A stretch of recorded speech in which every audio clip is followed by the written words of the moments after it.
ছাত্রলীগদের মধ্যে মারামারি ছিল। তো ছাত্রলীগেরা কি করছে, বাইরে থেকে ছাত্র দল আরো কলেজের ড্রেস পরায় ঢুকাই দিচ্ছে কলেজের মধ্যে, যে ওরা আমাদের কলেজের ছাত্র, কিন্তু একজনের কোনো আইডি কার্ড নাই না কোনো কিছু আছে।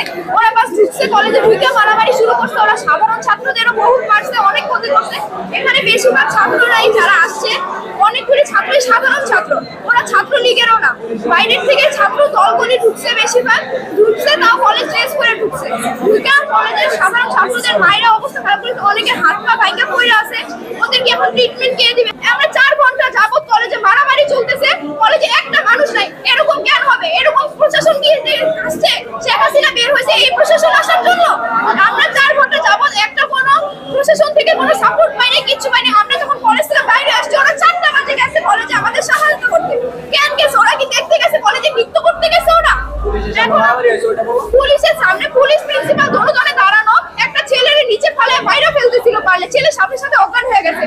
আমারে ধমকে দেয় সব প্রিন্সিপালদের সামনে, স্যারদের সামনে। কোনো স্যারও কোনো উচ্চারণ করে নাই, না প্রিন্সিপাল না কোনো পুলিশ। তাহলে ওরা কি করতে গেছিল? ওরা দেখতে গেছিল যে মারামারি হইতেছে, যে আমি গিয়ে মারামারি দেখে আসি, এগুলি তো করতে ওরা চায় নাই।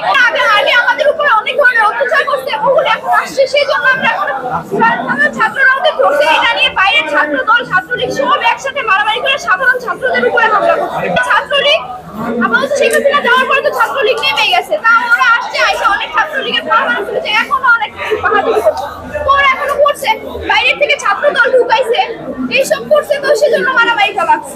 এখন যারা মানে আগে ছাত্রলীগ করছে তাদের উপর অ্যাটাক করা হয়েছে, যারা আগে ভিকটিম ছিল তাদের উপর অ্যাটাক করা হয়েছে এখন এটা।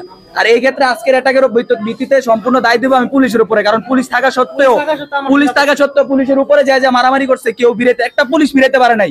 2 গাড়ি পুলিশ গেছে, একটা পুলিশও কেউ বিরাতে পারে নাই। ঘটনাটা হচ্ছে আপনার আমাদের পলিটেকনিক মুন্সিগঞ্জ পলিটেকনিক ইনস্টিটিউট, এখানে আপনার 2টা গ্রুপ আছে। এখানে একটা আশিকের গ্রুপ আর একটা হচ্ছে তারিফের গ্রুপ। তো এখানে আগে থেকে বিভেদ, ওখানে মারামারি হয়েছে আগে বড় ভাইদের সাথে। তো আমি আজকে মেসে ছিলাম, তো আমার দেওয়া হয়েছে, বলতেছে যে বড় ভাই মানে পরীক্ষা দিতে আসছে, প্র্যাকটিক্যাল চলতেছে সবাই। তো ওনাদের লাগে ক্যাম্পাসে গেট আটকানো হয়েছে, গেট আটকা মারা হচ্ছে। তো পরে আমরা ভিতরে গেছি, আমাদের যাইতে দেওয়া হচ্ছে না, আপনার গেট লাগানো। তো পরে আপনার মিরকাদিম পৌরসভার যে আহ্বায়ক আপনার আসিফ ভাই, তারপর উসি, আরো অনেক বড় ভাইরা ছিল, উসি স্যার ছিল, আরো কয়েকটা কর্মকর্তা ছিল, পুলিশ কর্মকর্তা। তার ক্ষেত্রে আমরা সবাই মিলে ঢুকছি ভিতরে। ঢোকার পরে তাৎক্ষণিকভাবে আপনার কিছু ছিল, ওই আশিকের গ্রুপের ফ্লাবান আপনার সুইচ গেট দিয়ে পারাইছে। ওই আমাদের এয়ারে আপনার রক ইমন ওদের 6-7টা করে পার দেওয়া হয়েছে। এখানে আলিফ, তারপরে আপনার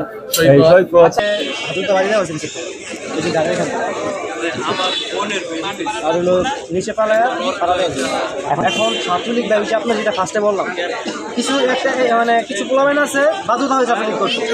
কিন্তু আমরা 4 তারিখ এখানে আন্দোলনে ছিলাম, আর ওরা ছিল 4 তারিখে ছাত্রলীগের পক্ষে। আমার কাছে প্রমাণ আছে, যদি প্রমাণ চাই আমি দেখাইতে পারি। প্রমাণ অনুযায়ী সেনাবাহিনী আর পুলিশের কাছে দিয়ে দিয়েছি। ওরাও আসছে ব্যবহারিক পরীক্ষা দিতে। ওরা ছাত্রলীগ ছিল, নিষিদ্ধ ছাত্রলীগ, ক্যাম্পাস থেকে ছাত্রলীগ নিষিদ্ধ করে দিচ্ছে। কার প্যানেল করতে? তারিফের প্যানেল, তারিফের সাথে সম্পর্কিত ছিল। ওরা আজকে বহিরাগত সহ বিভিন্ন দেশীয় অস্ত্রপাতি নিয়ে আমাদের উপর অতর্কিত হামলা করে, যার যেইখানে পাইছে যেভাবে পারছে ওইভাবেই মারছে। আমাকে মোটামুটি 50 থেকে 60 জন স্ট্যাম্প, SS5 আর হইতেছে হাতুড়ি দিয়ে অতর্কিত হামলা করছে। হাতের মধ্যে বাড়ি গেছে। আমি ফ্লোরে পড়ে গেছিলাম, পরে আমি ওকে সেন্সলেস ছিলাম। আমি তারপরে এখন হসপিটালে। যখন ওরা আসছিল আমি ওদের দেখছি, ওরা ছিল বিগত দিনের ছাত্রলীগ সন্ত্রাস। ওরা আগেও সন্ত্রাসী করতো, আগেও একবার ওই যে ওরা ওদেরকে নিষিদ্ধ করে দেওয়া হয়েছে ক্যাম্পাস থেকে। বিগত দিনে ওরা বিভিন্ন স্টুডেন্টকে অত্যাচার করতো, তাদের কাছ থেকে টাকা পয়সা নিত, ফোন টোন নিয়ে যেত গা, তারপরে ক্যাম্পাসে অনেক অত্যাচার করতো। এমনকি স্যাররাও ওদের দ্বারা অত্যাচারিত ছিল।